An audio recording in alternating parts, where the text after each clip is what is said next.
Sometimes you're distracting the referee, and the babyface has your wrestler pinned. And then you get bumped to the ring apron, and you realize all the trouble you're in. And sometimes, you go for the hot tag. And then you go ahead and make your own comeback. And that's when you should quit wrestling.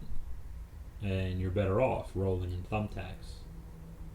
Because it's the hardest part of the ring. Hey, the hardest part of the ring. Sometimes you go over the top rope and you bang your head on the ring apron. Knock it off. That's when you feel like a big dope.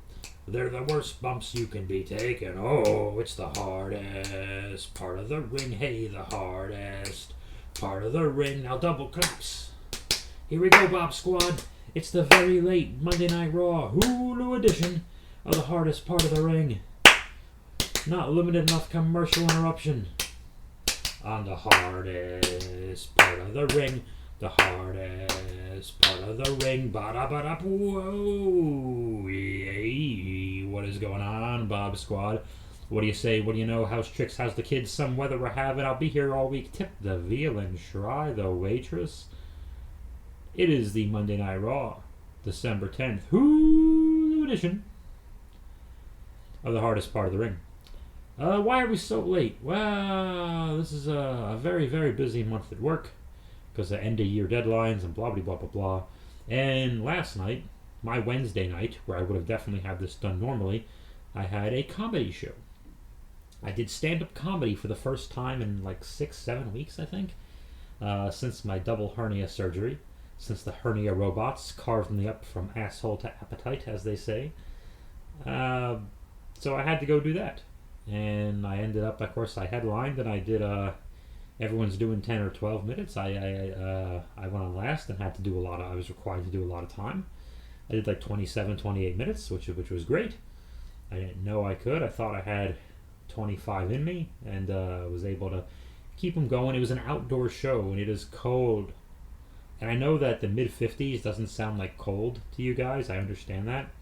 I actually grew up in New York, so that isn't cold. But to be sitting outside for stand-up comedy, that's very hard to do. Because first of all, when you're outdoors, period, all the noise goes out, and it's very hard to get anything loud going. But also, it's cold. People are cold. Now, they were standing, sitting and eating next to these heating lamps, but you are cold, and the comedians, of course, are nowhere near these heating lamps. You're just out there cold. Whatever. It was cold. But it went very well. I'm glad I did it. And I know the podcast is a little bit late this week.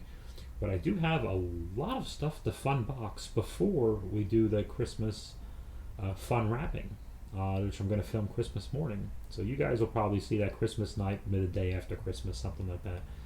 But I want to open presents on Christmas morning. I was going to do it a day earlier, but no offense to you guys. So you guys could see it Christmas morning, but then it occurred to me, you guys have lives, Bob Squad.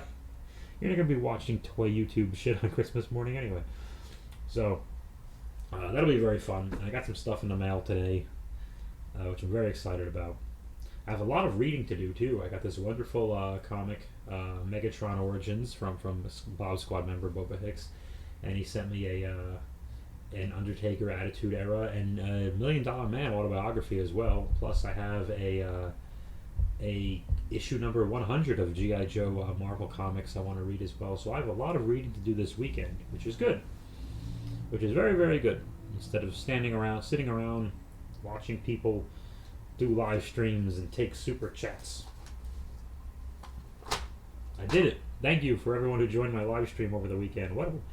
Thank you for letting me waste your time. Sorry the HasLab 3 Missile Devilfish didn't pass, but we have to move on to the topic at hand. We have to move on to WWE Raw and the Hulu edition of this program. We open this week's Raw. Bobby Lashley and MVP are out there and they're talking. Oh wait, I'm sorry. Hulk Hogan slams Andre the Giant. Bobby Lashley and MVP are talking, and then Kevin Owens comes out and talks, and Seth Rollins talks, and then Big E talks. Everyone's just talking, and this is taking a very long time. Everyone has a microphone in their hand. Hey, why not just hand them out to the goddamn audience when they come into the arena? Everyone has a microphone in their hand.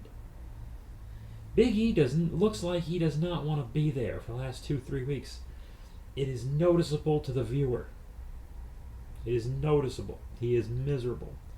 He knows that really since he's won the championship, late August, early September, I think it was after SummerSlam, so I want to say early September. I'm close either way. Yeah, it was early because of football, right? Yeah, it had to be early September then. So, since he won it pretty much, he's been a background, and since Seth came over in, I don't know, November-ish, October, whenever the hell they did the October, late October, whenever they did the draft, it's been the Seth Rollins show. We all knew that was going to happen. And really, since spring of 2014, over 7 years, it's been Seth Rollins and Roman Reigns on top in some form or fashion. It's 7 years long. Can I make a point here before I just rattle off the nonsense? Mr. Perfect. I'll pick him. Actually, nay, I say, since Boba Hicks got me this wonderful Ted DiBiase autobiography, I'm going to pick the $1 Million Man Ted DiBiase as an example. Now, everyone remembers the iconic $1 Million Man Ted DiBiase run. All the great things he did. He was on WWF television from early 88, maybe late 87 with the vignettes. Let's just call it 88. His main iconic run, before he did a couple of years of the tag team with Owen R. Shyster, that run went until the end of 91. So 88, 89, 90, 91. Only 4 years that everyone still talks about, that everyone still remembers. Ted DiBiase was on television this year for a couple of months with the NXT thing, and everyone's still fawning over their memories of the $1 million belt and all that kind of stuff. Now, $1 million championship, they probably said. I don't remember, but they probably said that this year. Only 4 years, which ended, and I said late 91, because early 92, he was already with Irwin fighting the LOD and yada, yada, yada. Legion or natural disasters, whatever that happened there. So that iconic run was only 4. Mr. Perfect, I said him first. Here's why. I want to say summer of 88, where he was Mr. Perfect, Kurt Hennig, didn't have the singlet yet. Up until summer of 91, where Brett beat him and Perfect got hurt and went away for a little bit and would come back and go away and yada, yada, yada. Barely 3 years. Mr. Perfect's iconic run. The guy that people still walk around going, hey, he should have been champion. Wouldn't it be great if Mr. Perfect was champion? Remember Mr. Perfect? Remember the spitting out the gum and swatting it, and the vignettes with the basketball, and I can tell you this. I've been in 2 different wrestling schools during 2 different eras in 2 different parts of this country. Every new guy does the snapmare and that jump over the guy neck snap thing that he did. Every fucking one of them, because it looks cool. It's pretty easy to do, and in both eras he wasn't using it anymore really. So, yeah, just letting you know that. So, and people still look at God, the Dolph Ziggler. Oh, he's like a modern day Mr. Perfect. 30 years ago, ended 30 years ago. Still talking about it. Seth Rollins and Roman Reigns have been the top for 7 years. Hogan's first long iconic reign, early January 84 to February 88. The big run, 4 years. And that was a big run. Okay, rant over. Point is, we've seen it. I like Roman. I like Seth too when he's wrestling. But, yeah. So these main eventers, Biggie, Bobby Lashley, MVP, who's managing him, Kevin Owens and Seth Rollins are all doing a lot of talking. Sonya Deville and Adam Pearce come out for more talking. Everyone's got a microphone in her hand. I think that's 8 microphones. 1, 2, 3, 4, 5, 6, 7 microphones. Everyone's got a goddamn microphone. And they decide, Jesus. They decide that the monster heel, Bobby Lashley, the bad guy, will have to earn his championship opportunity The bad guy has to get his title match by running a gauntlet and unfairly having to beat 3 guys in the same night. The bad guy has to do this. The bad guy, you give him the title shot. He hasn't really quite earned. The babyface, you make him fight uphill. So the bad guy can make everyone look like a stupid asshole all night long. And he does. I don't think Biggie keeps that damn thing after this July 1st pay-per-view. But it looks grim. He's the afterthought, Biggie. If they want to give everyone an extra moniker, the afterthought. Okay. We have a replay of last week. What happened? Something happened with Riddle and Otis. I don't remember what. But whatever. RK Bro is backstage. Or did Riddle and Owens have a match? It's been 2 days. I'm sorry, guys. Anyway, somehow we set up backstage. Randy Orton tells Riddle he's got to fight Otis and he's got to focus. And he can't focus because he's high on marijuana. Okay. Everyone in the main event is back. Biggie and Kevin Owens probably, and Seth Rollins and Sonya Deville and Adam Pearce. They're all backstage and they're talking, and Owens and Seth left one by one, and Biggie says, yeah, I'll fight him, I'll beat him. Fantastic. He said that with all the enthusiasm of, the dentist will see you now. Okay, I'll go. Jesus Christ. Otis defeats Riddle. Yeah. I don't know what happened. They're doing something with Otis because then Randy Orton fails to hit his RKO on Otis, and then he gets shoved into. He hits the thing on Gable. Oh, and by the way, when this Gable Stevenson guy debuts, and they already have a guy named Chad Gable, I wonder who's losing his name again, Shorty.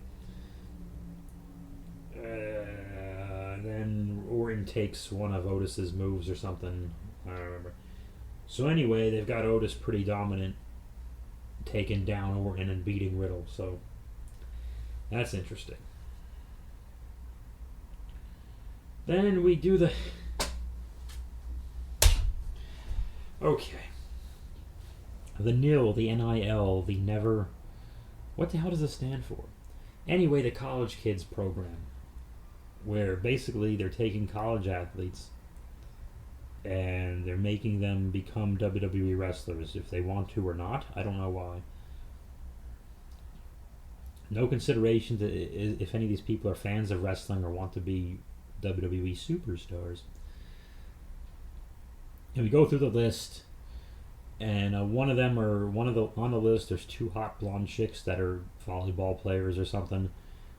So they're going to be there because they're twins, because the Bellas have never left. The Bellas were there. The Bellas were on TV for 48 years, it felt like. They were in every goddamn... So the hot blonde twins are the replacement for that, because Johnny Ace and Bellas, because he's going to bring that up, because he's related to the Bellas. He's married to their mother. So that's going to happen. And there's a bunch of others, a bunch of really hot chicks. Some meathead football players, a bunch of people who don't want to be pro wrestlers are going to be forced to be pro wrestlers, just have enough money thrown at them to pay off their student loan. You can't declare bankruptcy over too many student loans in America, because America is a giant pyramid scheme. Oh, let that go, huh? Anyway, this will be a disaster. You will get no superstars from this college program. I'm calling it right now. You're not going to find that The Rock or Kurt Angle in any of this. And Gable Stevenson, I'm not writing him off yet. We know he's a great athlete. I'm sure he took to the bumping and the ropes and the buckles and the moves just fine. We don't know what kind of connection that Gable Stevenson guy is going to make with the people. It's too early to tell. I'm not going to write him off. But he'll do better than the college kids, because the college kids... You need life experience. They just want young athletes because they're stupid. But you gotta want to be there. It ain't just a job. I guarantee you anyone on my roster will tell you, yeah, it ain't just a job. And everyone who said it was just a job, they're not wrestling anymore. And they don't have that job anymore. And they probably didn't have it very long. Okay. Enough about Ryback. What else did I write? So, the first Bobby Lashley gauntlet match, he wrestles Kevin Owens, and they show Biggie, and he doesn't care. He's got a notepad, and he's scribbling on the notepad and ripping off the pages and tossing them real fast. He's making a goof. He doesn't care. I wasn't there. I promise you this was no more than one take. Actually, it would have to be no more than one take because he'd be doing that live if they're on the monitor, right? Okay, never mind. I'm an idiot. Anyway, Kevin Owens does something interesting. He's about to be... Let's go back, actually. He had his bumping shoes on. Good God. He took that nasty one doing the flip off the apron. It's the hardest part of the ring. But he took a bunch of others, a spine buster and a few other big ones. And Kevin Owens, just like Mick Foley and Bubba Dudley, have that Bully Ray. I don't care what his name is. They have that bumper's body, that pear-shaped bumper's body. So it makes sense. But good God. A lot of the Samoans, too. But what was my original point? Yeah, Owens does something interesting. He taps out right before Bobby Lashley applies the hold, which pisses off Lashley. But what a great move with Owens just being such a chicken shit heel and just like, no, I'm out. I don't care. And Seth Rollins, of course, is mad at him, and this goes on through the night. And it's good for the night to have a theme, not just... I mean, AEW has that problem of just segment, and nothing connects to anything. But this has a theme of, well, I want to see how this plays out. The problem is we just don't want to see how it plays out. Becky Lynch is here, cutting a promo. She was great. Nothing to say there. Liv Morgan comes out. She was there. Morgan has... Becky has no opponents. And I like Liv. Liv did a thing here where she attacked Becky and Liv had some babyface fire, which I really enjoyed. She was connecting way more with her strikes and kicks in her short Becky beatdown than somebody else did later in the show. We'll get to that. But Becky turns the tables on her and stomps her arm in the stairs and injures her or something. And they're going to have a match on New Year's Day. So we know the injury isn't serious because we gave her an injury. Oh my God, will she be okay? They're going to wrestle on New Year's Day. So yes. Yes, she will be okay. Because they're going to wrestle in like 2.5 weeks or something. So that answers that question. Liv has lost some steam. So, I mean, I think it was good for her what Becky did the week before, but I think it was the promo coming up. Like, people just weren't feeling her. Which is a shame, because they all liked her the week before, but I think they just kind of were like... I think the people know, on some unconscious level, she's not beating Becky. If she was going to beat Becky, I think they would have done it on Raw last week, so more people see it, not on the pay-per-view. But didn't happen. And Becky hadn't had the thing long enough for it to happen. I think they fired too many women. We need more. Is Asuka still hurt? What is she up to? I mean, really, I think... I'm getting ahead, but I'm hoping Rhea and Becky is the match they're building to, but we'll get there in a second. So, Liv is injured. Damian Priest and Finn Balor wrestle the Dirty Dogs. Robert Roode, who is occasionally called Big Bob by Corey, which makes me laugh. So I'm an idiot. I thought this match was a clear setup because they were talking about Damian Priest. He's angry, he's got attitude, yada yada yada. And instead, I thought, okay, there's no reason for Priest with the U.S. Championship to wrestle either of the Dirty Dogs, Dolph and Rude. So what is this match really for? And my theory was... oh shit, look at that. Look what I did. My theory was he's going to... there's going to be some accidental clash or bumping into each other, some accidental error between him and Finn Balor, and then Finn and Damian will have a match on the pay-per-view. Maybe on pre-show. That's what I thought was going to happen. And I don't think it was a crazy theory on my part, but speaking of crazy theories, Austin Theory runs up on a ring apron, it's the hardest part of the ring, takes a selfie, and experienced veteran and multi-time NXT champion Finn Balor is distracted by a guy taking a selfie and then gets pinned somehow. And both the baby faces are now mad at Austin Theory. Alright. Austin Theory is doing all night long, he's doing the Vince McMahon backstage things, and they don't make a goddamn lick of sense. I can't explain them to you. Sorry. But Theory's trying to impress Vince McMahon, but doesn't know how. So he's taking pictures of himself on a ring apron, which is the hardest part of the ring, during other people's matches. Carmella, who's a cartoon character, introduces Zelina Vega. And I had to fast forward all of Zelina's British accent. I couldn't do it. She's not British if you're not familiar with who she is. She's from Queens, New York.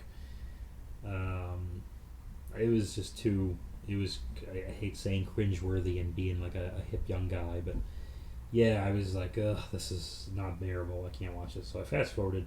Rhea Ripley wrestles Zelina Vega, and I like Zelina Vega a lot. I love her attitude. I think she's one of those similar to Alexa, and at one point Carmella, because Zelina has a way of knocking anything out of the park that they throw at her. So I like Zelina a lot. Sorry to say that if I'm flipping channels, Zelina in a standoff with Rhea Ripley looks ridiculous. Rhea's getting jacked. She's getting more bigger jacked. And I don't know. It looked really silly. Less than 1 minute, maybe a minute. I don't know how long this thing was. Rhea is distracted by Carmella and Nikki Ash are at ringside. And Rhea's very much distracted by the shenanigans. So I guess Carmella runs into the ring, and then as Nikki Ash hops over the ring apron, the hardest part of the ring, and puts her head to the rope, Carmella, I'm sorry, this weak looking whiffs this super kick. And this is what I was talking about with Liv earlier, with Liv Morgan with the strikes. Carmella doesn't miss the kick. It touches Nikki, but it taps her on the head though. I can't say she missed it by a mile. If you were to freeze frame the thing and be like, you could be like, oh look, if they do replay it, I hope instead of replaying it, someone has the sense to just take a still picture of where the foot physically touches the head, then add a sound effect, not a kicking, but just an overly overproduced typical WWE. Look what happened, and zoom in real quick and put it in black and white for no reason. Whatever the fuck, hide that. Oh, God. And it took Nikki that split second to realize she'd been touched, where she's like, I gotta fucking sell this. This distracts Rhea Ripley, who is rolled up in a crucifix pin by Zelina Vega. Rhea Ripley has lost to Zelina Vega, who I love, but she's twice her size, and gets rolled up in a pinning combo in a minute. Or whatever the hell it was. It wasn't more than a minute. Not good. The story they're telling, and someone's going to blow you. Well, the thing is, you're thinking about wins and losses like a wrestling fan. The story.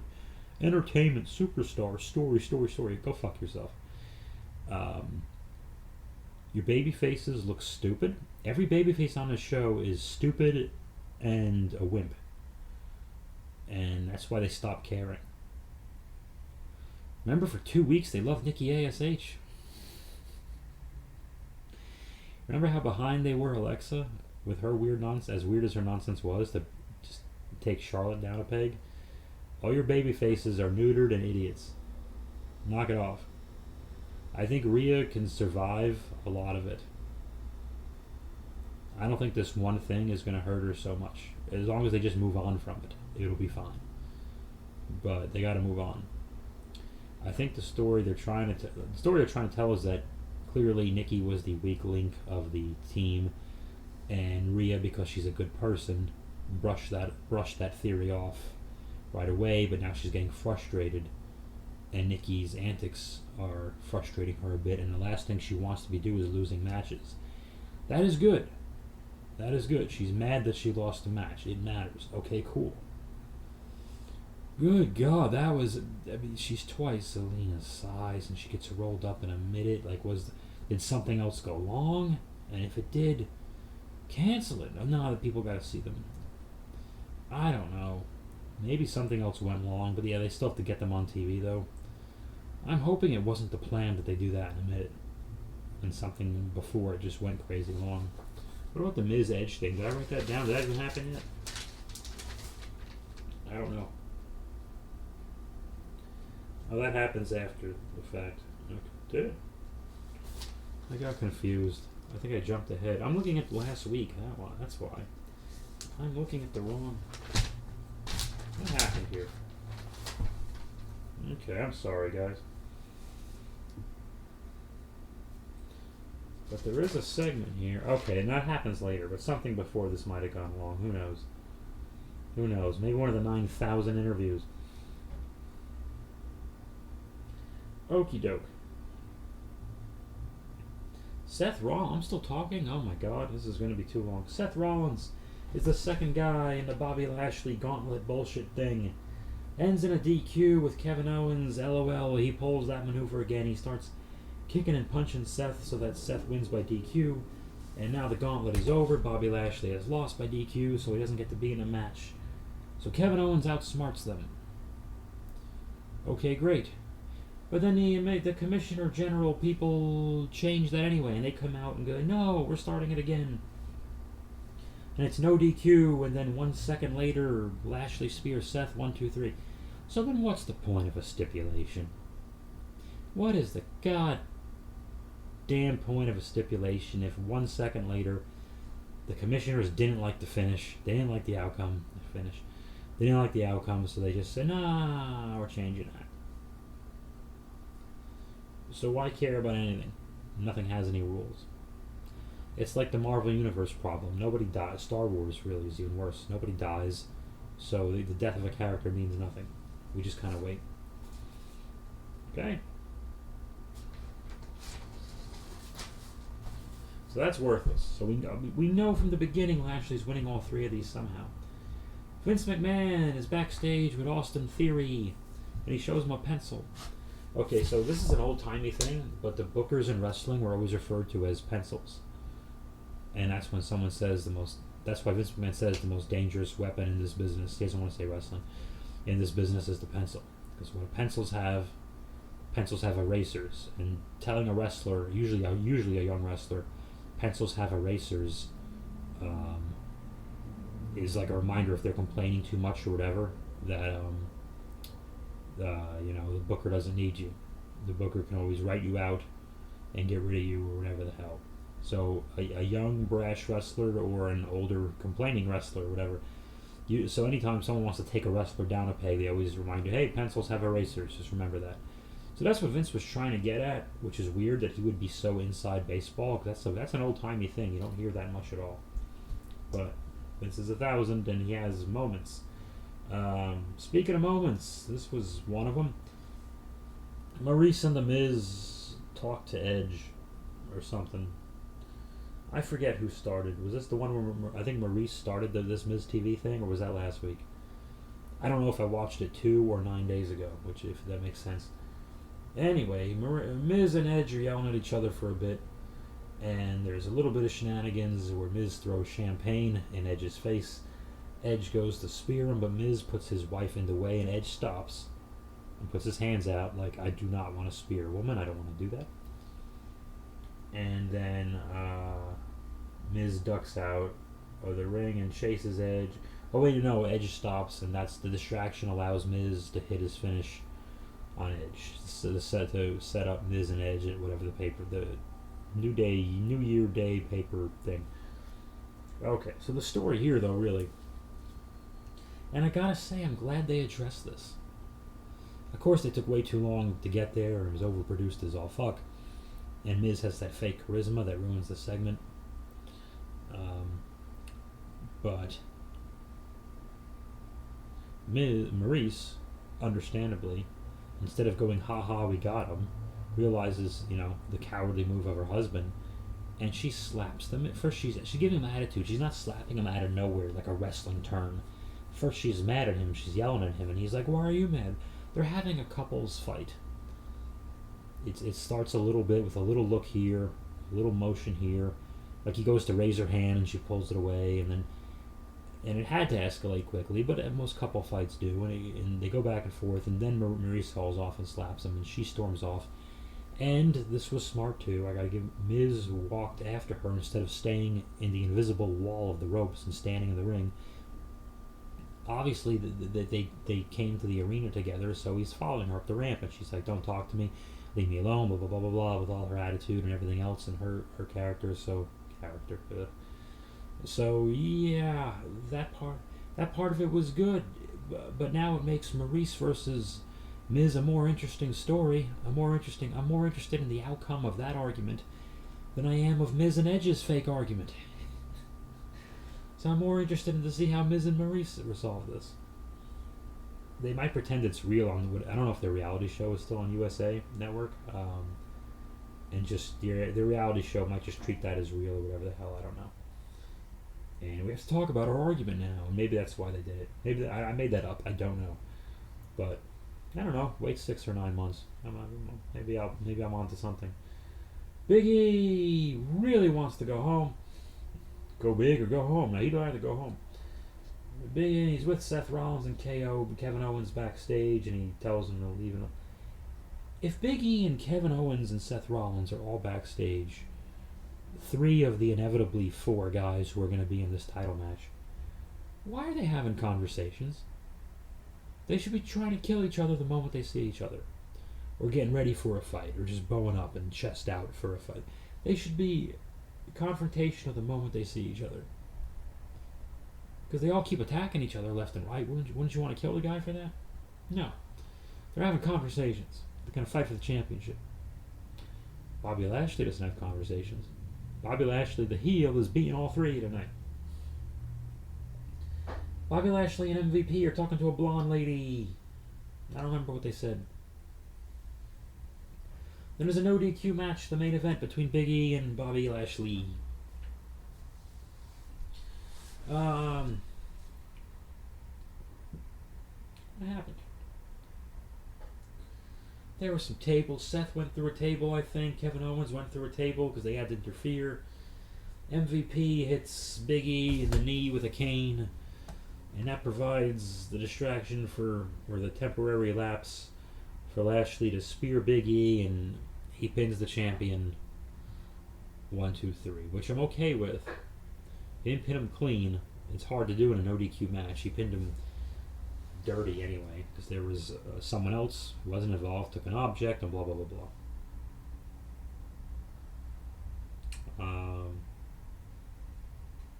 I gotta go to the bathroom. Hang on a second. Let me pause this.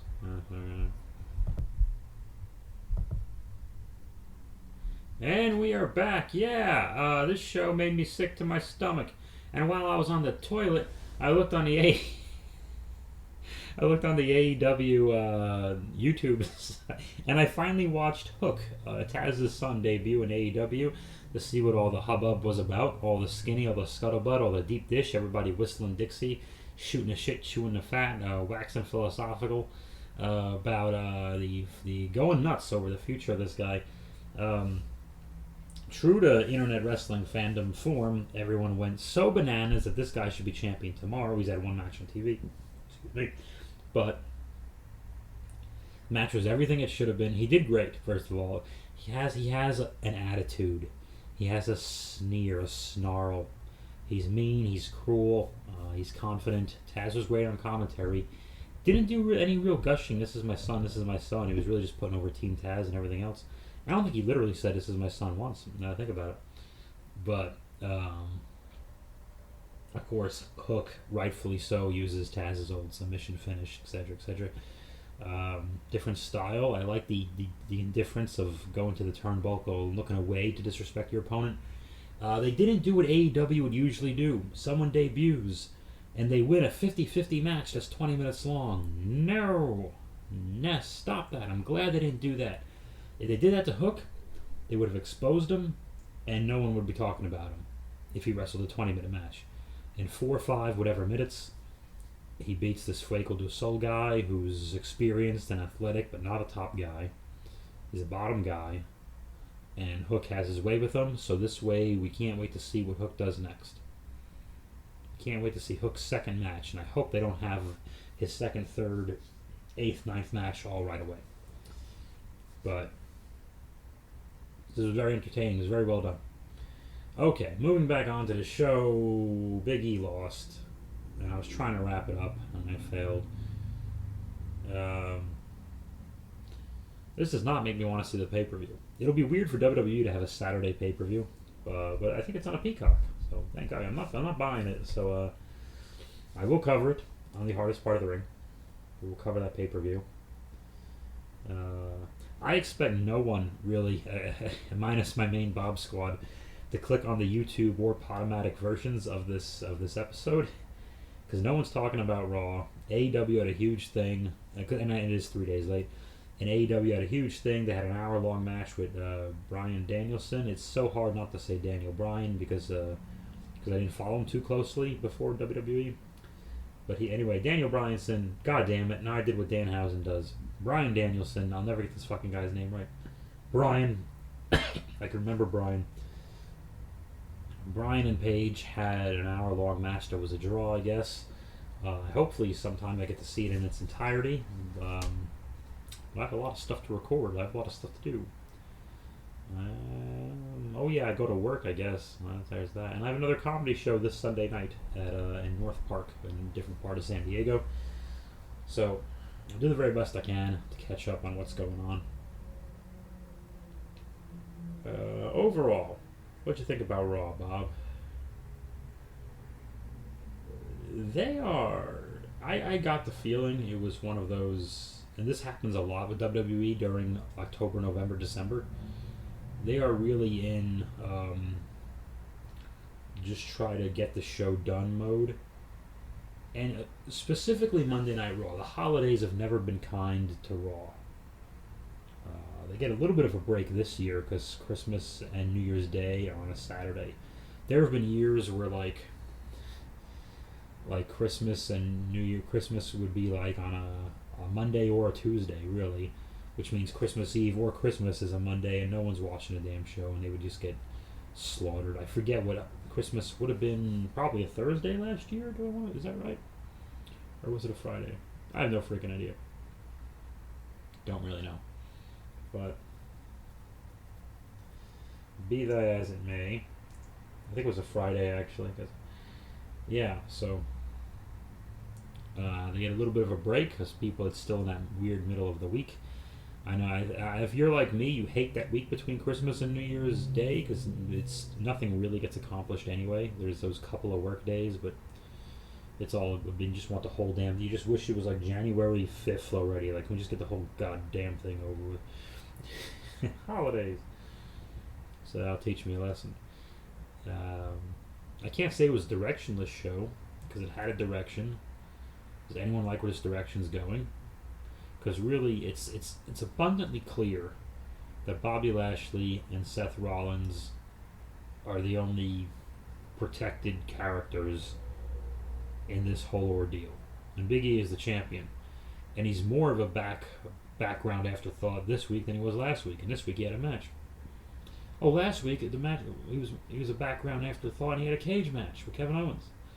Now he's having a no DQ match with Bobby Lashley, and it's no one. Yeah, it's about everyone but him. He's losing a damn thing on New Year's Day. He's got to, because they clearly don't have an investment in him to go with him to take him to Mania with the thing, right? And it's that time of year. The Rumble is probably January 30th, because that's the last Sunday in January. And it's always the week before the Super Bowl, which is always the first Sunday in February. I'm assuming the Rumble is Sunday, January 30th. And I can't even imagine who a Rumble opponent for Big E would be. I'll be very surprised if Big E leaves that New Year's Day thing with the title. Just going to say that. And it won't be Kevin Owens. Lashley or Seth is walking out of there with that thing. Okay. So that was that. That was the hardest part of the ring. Sorry, it's a long one. Had a lot on my mind. A lot of side rants about the old guys and everything else. But I thank you, gentlemen. Bob Squad, whoever is out there listening. If you're listening, you're all part of the Bob Squad. I thank you very much. And don't take a bunch of big crazy bumps if no one's going to see them or replay them. And certainly don't take them on the ring apron, which is the hardest part of the ring. The hardest part of the ring. Bada bada.